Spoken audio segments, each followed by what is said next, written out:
Serbisyo din ang inabot ng mga motorista at pasahero sa ilang bahagi ng Metro Manila dahil sa bahang dulot ng ulan kagabi hanggang kaninang umaga. Mula sa Maynila, nakatutok live si JP Soriano.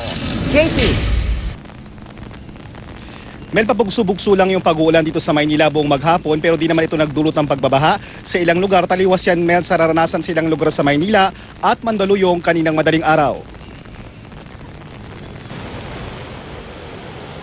Usad pagong ang mga sasakyang ito habang binabagtas ang baha sa may silo sa Mandaluyong City kagabi. Abot gutter din ang baha sa iba pang bahagi ng lungsod. Ang isang lalaki, binuhat na lang ang kanyang kasamang babae para makatawid. Tumirik ang isang kotse kaya kinailangang hilahin. Ang ibang motorista, di na nangahas pang sumuong sa baha. Mataas yan. Yung motor mo? Aabutin yung motor ko. Kaya hintayin ko na lang bumaba muna.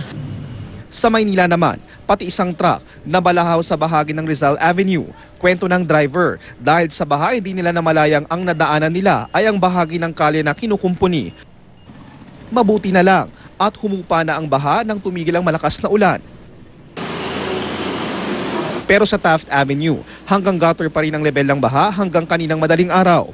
Ang mga pasahero sa United Nations Avenue nagpedicab muna para makatawid sa baha. Abala sa trabaho, mahirap pumasok, sobra. Perwisyo po kaya lang masanay na eh. So, diskartehan mo na lang, agahan mo yung pasok. Dagdag kita naman daw ito sa mga driver ng pedicab. Abot binti naman ang baha sa iba pang kalsada sa Maynila kaninang umaga. Kaya ang mga taga DPWH Maintenance Department at MMDA Flood Control Unit abala na naman sa paglilinis sa ilang baradong kanal at manhole.